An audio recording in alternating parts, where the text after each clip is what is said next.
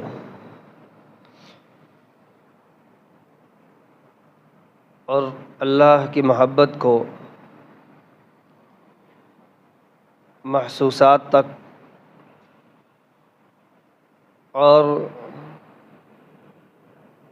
اس کی محبت کو محسوسات سے بڑھ کر ایمان کا حصہ بنانے کی ترغیب دیتے رہے۔ علم وحی کو پڑھتے رہے، پڑھاتے رہے، سیکھتے رہے، سکھاتے رہے۔ عزیزان گرامی،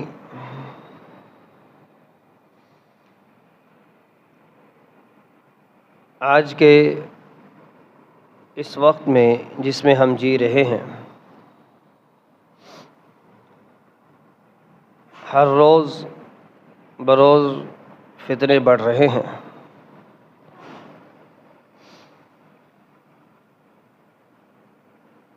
ایمان کمزور ہو رہا ہے،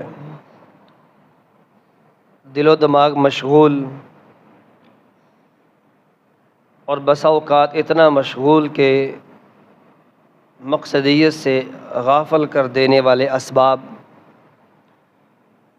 اور سرگرمیوں کی وجہ سے انسان غفلت میں پڑتا جا رہا ہے۔ تو اس طرح کی صورتحال میں انسان کی توجہ، ایک مسلمان کی توجہ اپنے مالک و خالق کی طرف ہونا، یہ انتہائی ضروری ہو جاتا ہے کہ مالک و خالق کی طرف توجہ دلائی جائے۔ جب رب کی محبت اور اس کی تعظیم کمزور پڑ رہی ہو تو ایسے میں رب کی محبت اور اس کی تعظیم کا احساس دلایا جائے۔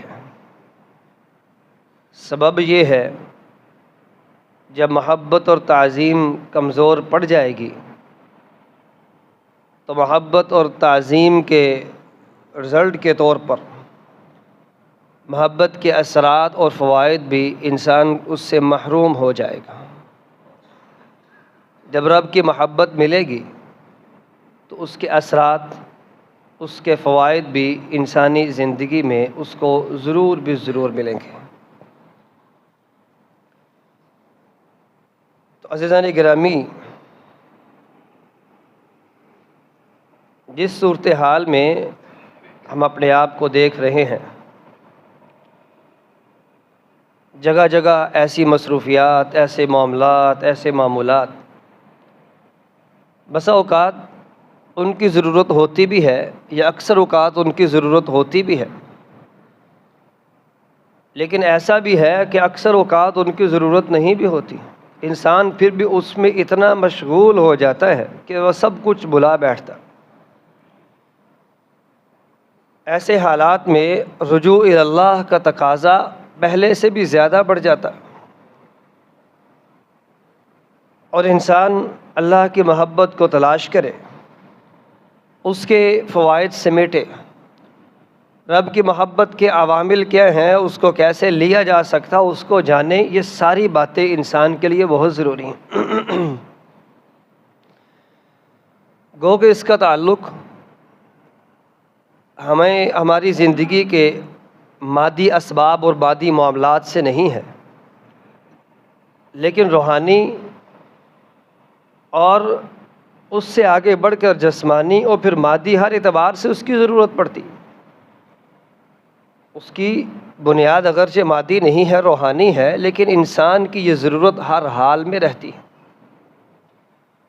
کہ وہ اللہ کی طرف رجوع کرتا رہے، اس کے ساتھ کچھ نہ کچھ باتیں کرتا رہے، اس کا احساس رہے کہ رب تعالیٰ کی ذات ہے اور اس کی محبت مجھے ملنی چاہیے۔ رب کی محبت کیا ہے؟ محبت اللہ عز وجل شأنها عظیم وامرها جلیل، ایک عظیم معاملہ ہے اور ایک بہت جلیل القدر اللہ کی طرف سے انعام ہے۔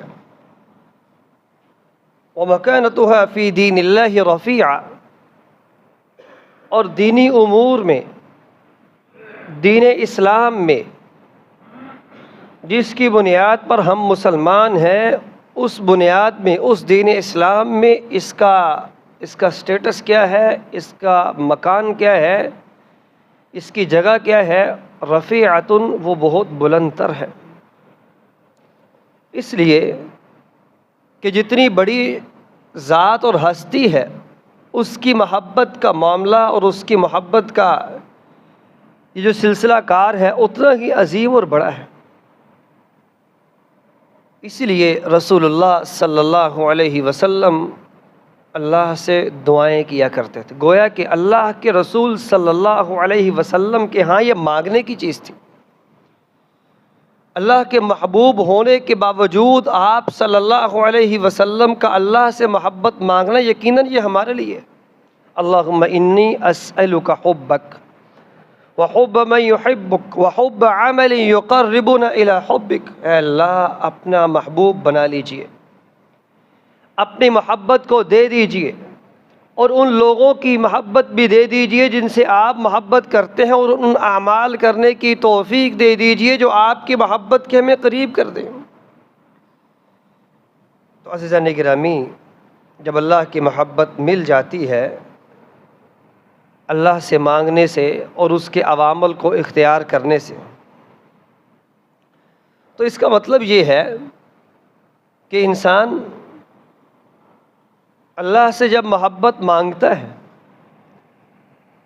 اور ان اعمال کو بھی مانگتا ہے جن اعمال سے اللہ کی محبت ملتی ہے، تو پھر ہمیں ان اعمال کی طرف بھی توجہ دینے کی ضرورت ہوگی جن سے اللہ کی محبت مل جاتی۔ گویا کہ ہم کہہ سکتے ہیں محبت کے کچھ اسباب بھی ہیں، کچھ عوامل بھی ہیں، اس کے کچھ اصول اور ضابطے بھی ہیں۔ محبت اگرچہ احساس کا نام ہے، لیکن محبت کے اصول اور ضابطے بڑے خوبصورت اور بڑے دل نشیں ہوا کرتے ہیں۔ جب محبت اتنی اعلیٰ ہے تو اس کے ضابطے اور اس کے زاویے بھی بڑے دل نشیں اور بڑے خوبصورت ہے۔ سب سے پہلی بات اس میں یہی ہے کہ اپنے محبوب مالک ملک اور خالق کل، اس کی پسند کو اپنی پسند پر ترجیح دی جائے۔ ایک پسند ہماری ہے، ایک پسند ہمارے محبوب کی ہے۔ یقینی بات ہے سچا محب وہی ہو سکتا ہے جو اپنی پسند کو کبھی بھی ترجیح نہ دے بلکہ اپنے محبوب کی پسند کو ترجیح دیتا ہے، اگرچہ اس کی خواہش کتنی ہی مضبوط اور سٹرونگ کیوں نہ ہو، لیکن وہ ترجیح کس کو دیتا ہے؟ اپنے محبوب کی پسند کو۔ اور صحیح بخاری مسلم کی روایت کو پڑھا جائے، رسول اللہ صلی اللہ علیہ وسلم فرماتے ہیں ثلاث من کن فیہ وجد بہن حلاوت الایمان، تین چیزیں ایسی ہیں جن کی وجہ سے انسان ایمان کی مٹھاس کو پا لیتا ہے۔ ایمان کی مٹھاس کیا ہے؟ اگرچہ اس روایت پر بھی انشاءاللہ ہم کبھی بات کریں گے، اس پوری روایت پہ، لیکن ایمان کی مٹھاس یہ ہے، اگر ہم اس کو ایک دو لفظوں میں مفہوماً بیان کرنا چاہیں تو ہم یہ کہہ سکتے ہیں انسان کا دل اللہ کی محبت سے بھرپور ہو جائے، اس کو اللہ کے پاس آنے میں اس کو اطمینان اور سکون اور دنیا کا سارے کا سارا اس کی جو لذت اور اس کا اطمینان اور لطف وہ اللہ کے حضور پیش ہونے میں آئے۔ جب انسان تین کام کر لیتا ہے، اللہ اس کے دل میں ایمان کی حلاوت کو، ایمان کی مٹھاس کو، ایمان کی لطف اور اس کے ذائقے کو پیدا کر دیتے ہیں۔ اس میں سے ایک بات وہ یہ ہے من کان اللہ ورسولہ احب الیہ مما سواہما، جب اللہ اس کے رسول کی محبت، اللہ اس کے رسول کی پسند ان کی خواہش اس کو دنیا میں ان دونوں کے علاوہ ہر چیز سے عزیز ہو جائے، ایون کہ اپنی ذات سے بڑھ کر، اپنی جان سے بڑھ کر اگر ان کی خواہش اور ان کی چاہت، ان کی محبت عزیز ہو جائے تو سمجھ لیجئے کہ ہم حلاوت الایمان کی طرف بڑھ رہے ہیں، اور یہی محبت کو لینے کا سب سے بڑا عامل اور سب سے بڑا سبب ہے۔ اور عزیزان گرامی، گویا کہ سب سے پہلی بات ہمارے لیے وہ یہ ہے، اگر ہم محبت کو چاہتے ہیں پھر محبوب کی ہر بات کو اپنی بات پر ترجیح دی جائے گی تو محبت سچی ہے، اور انسان چاہتا ہے کہ محبت کے اس سلسلے کو آگے بڑھایا جائے۔ دوسرا سبب رب کی پہچان، اس کی صفات کو جاننا، رب کی معرفت کرنا، اس کے احکامات کو جاننا کہ رب نے ہمیں کیا کہا ہے۔ یقین کیجئے رب تعالیٰ کیا ہیں، وہ ساری کی ساری اس کی صفات جو اس کے صفاتی نام ہے، واللہ الذی لا الہ الا هو الرحمن الرحیم الملک القدوس السلام المؤمن المہیمن، آپ پڑھتے چلے جائیں اور ان ناموں پر غور و خوض کرتے جائیں، غور و فکر کرتے جائیں، اور اس کی گہرائی میں کچھ نہ کچھ اترتے چلے جائیں کوشش کے ساتھ، تو ہمیں احساس ہوگا کہ رب تعالیٰ کتنی عظیم الشان ہستی ہیں۔ رب تعالیٰ کی ذات کیا ہے، وہ سارے کا سارا تعارف جو میرے رب نے اپنے قرآن مجید میں اپنا خود کا کروایا، انسان جب اس کو نظر عمیق کے ساتھ، اس کو گہری نظر کے ساتھ اور محبت کے ساتھ جب پڑھتا ہے تو اس کو احساس ہوتا ہے کہ رب تعالیٰ کی ذات کیا ہے۔ اس کے لیے پڑھنا پڑے گا، سننا پڑے گا، اس کے لیے سیکھنا ہوگا، اور یہ چیزیں کو بہت بڑی نہیں ہیں، یہ ناممکنات میں سے نہیں ہے، یہ ایسا نہیں ہے کہ انسان اس کو کر نہیں سکتا۔ واللہ تھوڑی سی توجہ جب ہو، دل میں محبت وہ بار بار اود آئے، محبت اود کر آ رہی ہو، بار بار آ رہی ہو، پھر انسان کے پاس وقت بھی ہوتا ہے، اس کے بعد پھر سب کچھ ہوتا ہے جب احساس ہو کہ ہم نے اپنے رب کو پہچاننا ہے، اور پہچان کی سب سے بڑی اگر کوئی کتاب، سب سے بڑا ہمارے پاس کوئی ذریعہ ہے تو وہ قرآن مجید ہے۔ تو عزیزان گرامی، اس لیے اللہ نے فرمایا انما یخشی اللہ من عبادہ العلماء، اللہ کی خشیت ڈرنا، اس چیز کو سامنے رکھتے ہوئے کہ رب تعالیٰ کی ذات بہت بڑی ہے، رب کی ذات عظیم الشان، رفیع الدرجات، وہ رب تعالیٰ جب انسان اس کی صفات کو جانتا ہے تو پھر اس کے ساتھ اس کا وہ کنیکشن ہوتا ہے جس میں انسان وہ ڈر ہوتا ہے، جس میں اس کی تعظیم ہوتی، جس میں اس کا بڑا ہونا ہوتا ہے۔ اس لیے رب فرماتے انما یخشی اللہ من عبادہ العلماء، اللہ سے جو ڈرنے والے ہیں، اس کی خشیت رکھنے والے ہیں، وہ علماء ربانیین ہیں، اس لیے کہ وہ اللہ کی صفات کو، اس کی معرفت کو جاننے کی کوشش میں لگے رہتے ہیں۔ تیسرا جو عوامل ہے، تیسرا جو سبب ہے، وہ انسان اس کی محبت کو محسوس کرنا چاہتا ہے تو وہ اللہ کی نعمتوں کو بار بار یاد کرے، اپنے احساس میں رکھے، اس کی نعمتوں کو اپنے احساس میں رکھے، بار بار اس کو دیکھے، اس کی گہرائی میں اترے، اور رب تعالیٰ اس بات کی دعوت کئی ایک مرتبہ دیتے ہیں الذین یذکرون اللہ قیاما وقعودا وعلی جنوبہم، اور کئی ایک مقامات پر یتفکرون فی خلق السماوات والارض ربنا ما خلقت ھذا باطلا۔ انسان جب اللہ کی صفات پر، اللہ کی تمام تر اس کی نعمتوں پر غور و فکر کرے گا تو وہ زبان حال سے پکار اٹھے گا ربنا ما خلقت ھذا باطلا، مالک خلق، مالک ملک، پیارے اللہ تو نے جو کائنات بنائی، یہ ساری نعمتیں بنائی ہیں، یہ مالک و خالق، اس میں کچھ بھی ایسا نہیں ہے جو بے مقصد اور بے فائدہ ہو۔ اس لیے رب فرماتے ہیں وما بکم من نعمت فمن اللہ، جو بھی تم نعمت دیکھو، جس پر بھی تم ہاتھ رکھو گے فمن اللہ، وہ اللہ کی طرف سے۔ انسان اپنا جسم دیکھ لے، یقین کیجئے ہر چیز، ہر عضو، اس کی ترتیب، اس کا کنیکشن، اس کا سب کچھ۔ اب تو یہ ساری چیزیں پرکھنا، جاننا اور اس کو سیکھنا بڑا آسان ہو چکا۔ یہ کافی ہے انسان کو اللہ کی نعمت کی یاد دلانے کے لیے، اور نعمتوں کو یاد دلانا اور بار بار اس کا احساس رکھنا، یہ کافی ہے اللہ کی محبت کو پیدا کرنے کے لیے۔ اور اسی طرح یہی وجہ ہے رسول اللہ صلی اللہ علیہ وسلم جب رات کو سوتے یہ دعا پڑھا کرتے تھے، الحمدللہ الذی اطعمنا وسقانا وکفانا وآوانا وکم من لا کافی له ولا موی له، کہ اللہ تیرا شکر، تمام تعریفیں میرے اللہ آپ کے لیے، جس نے ہمیں کھلایا بھی، پلایا بھی، ہمیں پہنایا بھی اور ہمیں رہنے کی جگہ بھی دی ہے۔ یہ ساری چیزیں ہی ایسی ہیں جو انسان کے ساتھ، اس کی زندگی کے ساتھ جڑی ہوئی۔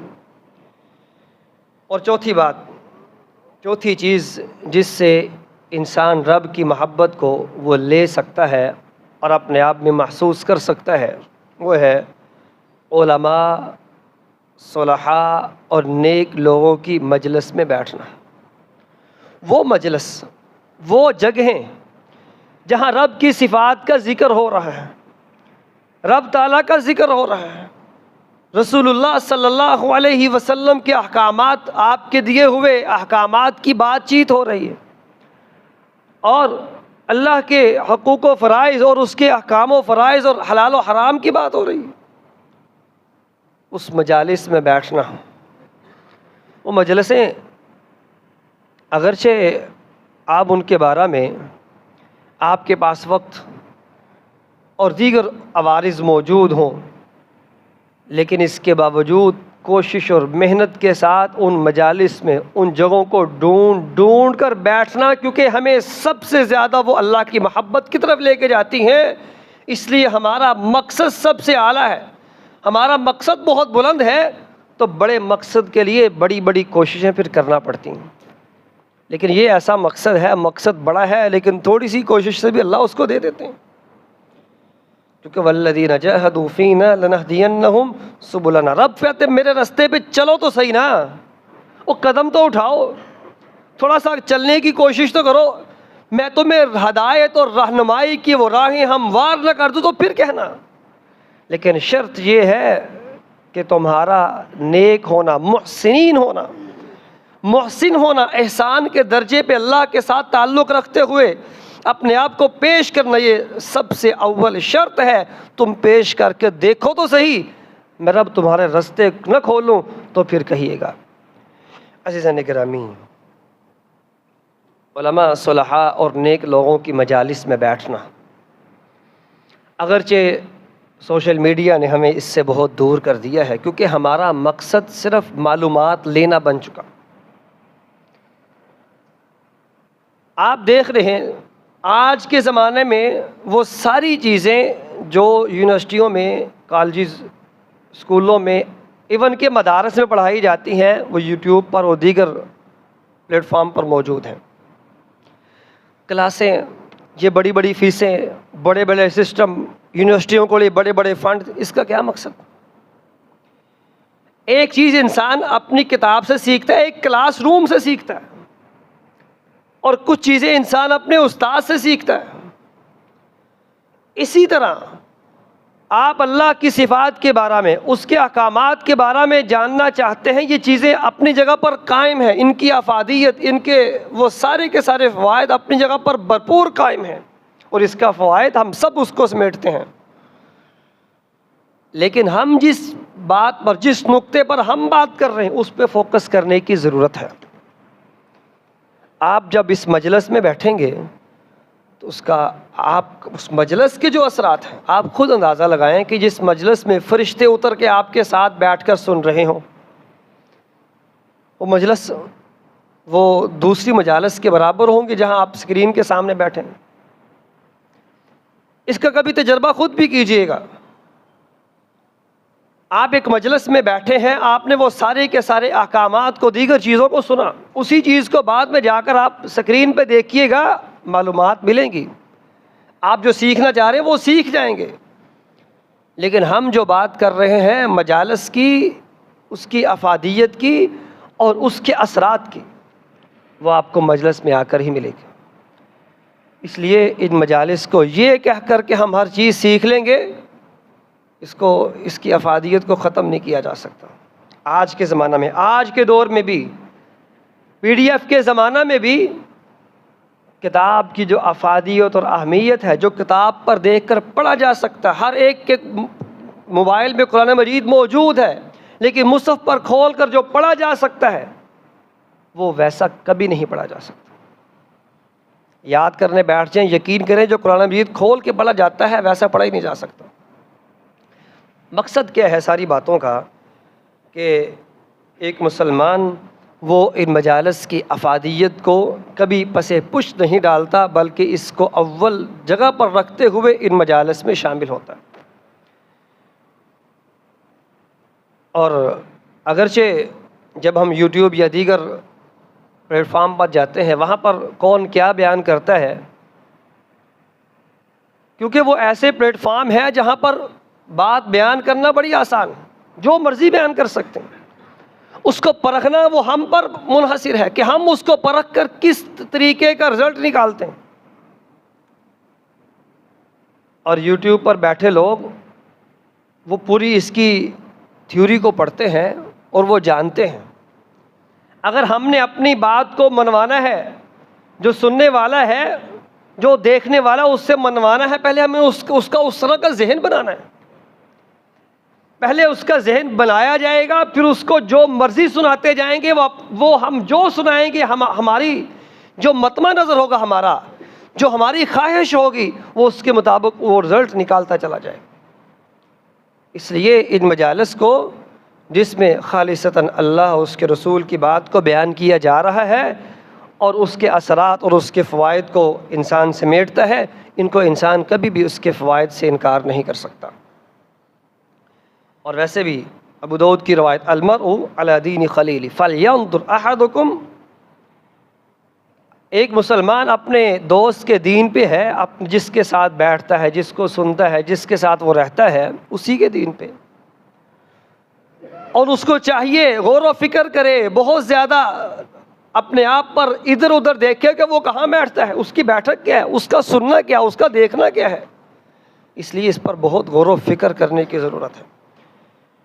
اور اس کے ساتھ پانچویں بات وہ ہے، محبت کو ختم کرنے کے ذرائع سے بچیں۔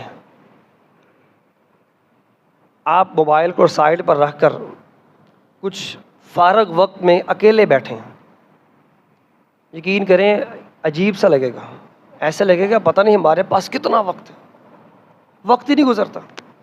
اور آپ لے کے بیٹھ جائیں اس کو، پھر بیٹھے رہیں جتنی دیر مرضی، پھر نہیں یاد آئے گا ہم نے کیا کام کرنے تھے۔ یقین کریں ظاہری جو کام وہ بھی بھول جاتے ہیں، چاہے جائے کہ ہم اللہ کی محبت کو اور مادیت کو چھوڑ کر اپنی روحانی فوائد کی طرف دیکھیں۔ اپنے جسم کو ہم بھول جاتے ہیں، ان ساری چیزوں کو لے کر جسم کو بھول جاتے تو روح ہماری وہ کہاں یاد رہے گی۔ اس لیے وہ سارے کے سارے ذرائع جو انسان کو اس کی روح تک پہنچنے سے رکاوٹ بنتے ہیں، ان کو چھوڑ دیجیے۔ اور یہ مشکل مرحلہ ہے، اس لیے میں سب سے پہلے اپنے آپ کو، پھر ہم سب ایک دوسرے کو یہ موٹیویٹ کرتے ہیں، اور ہمیں کرنا چاہیے کہ ہم ان ذرائع کو چھوڑیں گے جس سے انسان کی روح متاثر ہو رہی ہے، اور اس کے لیے اللہ سے دعائیں بھی مانگنی چاہیے۔ عزیزان گرامی، یہ 5 عوامل ہے، 5 اسباب ہیں، بہت سے اسباب ہو سکتے ہیں، لیکن ہم نے ان 5 کو خاص کیا ہے۔ ان 5 اسباب کو سیکھیے اور ان کو اپنی زندگی میں شامل کیے۔ ان میں پہلا سبب کیا تھا؟ محبوب کی ترجیح، سب سے اول ترجیح۔ محب صحیح، سچا محب وہی جو اپنے محبوب کی ترجیح کو ترجیح دیتا ہے۔ اور دوسری بات کیا ہے؟ اللہ کی پہچان اور اس کی صفات کو جاننا، احکام سیکھنا، یہ محبت کی طرف لے جاتا ہے۔ تیسری بات یہ ہے کہ اللہ کی نعمتوں پر غور و فکر کرتے رہنا، چوتھی بات، علماء، صلحاء، نیک لوگوں کی مجلس، اس کو کبھی فراموش نہ کرنا۔